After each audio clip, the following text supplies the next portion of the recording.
El Caribe es y ha sido a lo largo de la historia una de las zonas más estratégicas del planeta, siendo el control de este mar y sus islas una de las principales prioridades para todas las grandes potencias del mundo desde el descubrimiento de América. La primera nación en ejercer su hegemonía sobre la región del Caribe fue el Reino de España, quienes descubrieron y colonizaron la gran mayoría de las islas del área. El dominio español en este mar se extendió por varios siglos, a pesar del ascenso de otros grandes imperios como el británico. España no vería el colapso final de su imperio sino hasta la guerra hispanoamericana, con la que perdió todas sus posesiones coloniales en América y dio paso, con su derrota, a la nueva potencia de las Antillas, los Estados Unidos de América. Para 1830, la mayoría de los territorios americanos pertenecientes al Imperio Español se habían independizado. Cuba y Puerto Rico eran los únicos territorios restantes de la corona. Por otro lado, más al norte, los Estados Unidos, una nación joven y en crecimiento, estaba ansiosa por nuevas tierras que le proporcionaran materias primas y nuevos mercados.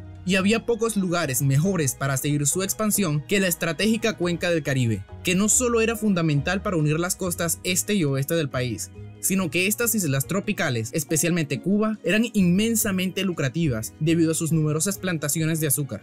De hecho, Cuba era tan importante en la política norteamericana que desde antes de la Guerra Civil estadounidense se discutía el asunto de la isla. Los estados esclavistas sureños deseaban anexar a Cuba como un nuevo territorio, mientras que los estados libres del norte se oponían al imperialismo.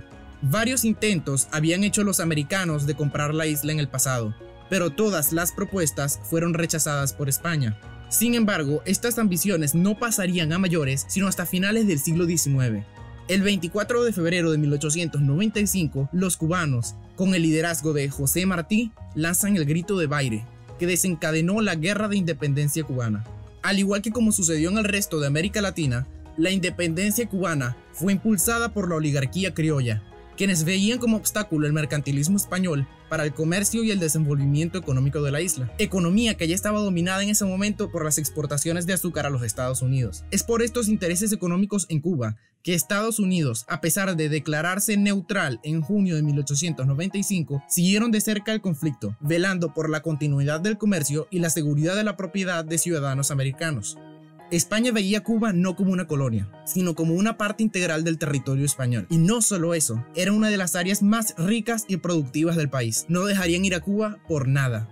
Durante la guerra por la independencia se cometieron numerosas atrocidades, no solo entre combatientes, pero también a la población civil, especialmente en las áreas rurales. Los españoles, por ejemplo, agruparon a los campesinos de las áreas bajo control rebelde en campos de concentración, donde pocos sobrevivían debido a la hambruna y a las enfermedades. William McKinley, miembro del Partido Republicano, sucedió al demócrata Grover Cleveland como presidente de los Estados Unidos. Los republicanos, a diferencia del ala demócrata a la que pertenecía Cleveland, eran pro-independentistas. Esto hizo que se fuese rompiendo poco a poco esa neutralidad americana. El nuevo secretario de Estado, John Sherman, emitió una nota de protesta por la brutalidad española en la isla. El 25 de enero de 1898, el USS Maine, un buque de guerra estadounidense, llega a las costas de La Habana, desde Key West, Florida, sin previo aviso al capitán general de Cuba. España toma una acción similar y envía el crucero acorazado Vizcaya hacia Nueva York. El 15 de febrero, el USS Maine explotó. 260 tripulantes mueren. Esto incrementó el deterioro de las ya dañadas relaciones españolas-estadounidenses.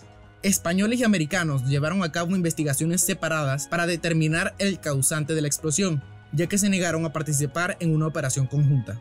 La comisión norteamericana llegó a la conclusión de que se debió a una explosión externa, mientras que la española aseguró que fue provocada por la combustión de los búnkers de carbón del barco.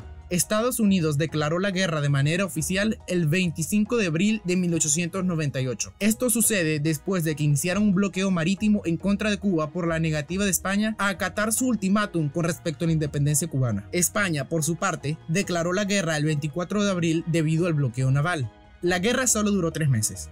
Y la batalla de Santiago en el frente del Caribe, junto con la batalla de Manila en el frente del Pacífico, en lo que solía ser la antigua colonia española de las Filipinas, resultó en una indudable victoria americana. Aunque la guerra se había iniciado únicamente por el asunto cubano, la línea de batalla fue en todas las posesiones españolas en el Caribe y el Pacífico.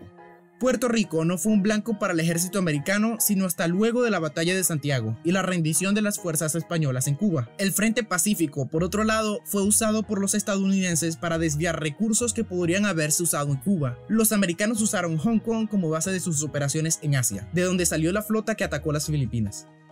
A mediados de agosto se firmó un armisticio y en diciembre un tratado de paz, conocido como el Tratado de París. Muchos autores aseguran que España no estaba preparada para luchar una guerra, aunque según otras fuentes la capacidad militar española era igual, si acaso no superior, a la americana. Lo que sí se sabe es que los Estados Unidos contaban con un número superior de barcos de guerra, y al final del día, la guerra fue eminentemente marítima.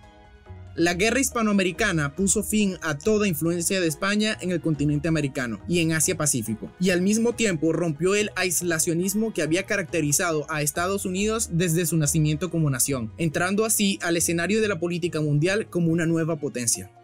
Las Filipinas, Guam y Puerto Rico pasaron a ser territorios de los Estados Unidos, y Cuba se convirtió en un protectorado estadounidense.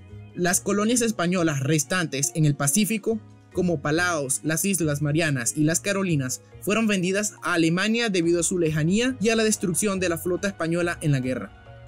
España entró en un nuevo periodo en su historia. La pérdida de Cuba generó una crisis política e intelectual, pero por el otro lado, el país vivió un gran crecimiento económico debido a las grandes cantidades de capital provenientes de los bienes españoles en Cuba, que fueron regresados a Europa luego de la guerra. Esta masiva inversión de capital sería el motor de las nacientes industrias españolas. La guerra no solo dio su independencia a Cuba, sino que determinó su condición como estado satélite de los Estados Unidos, lo que le permitió un gran crecimiento económico a costas de su autonomía. Esto iniciaría las complicadas y turbulentas relaciones entre la isla y Estados Unidos que se prolongan hasta el día de hoy.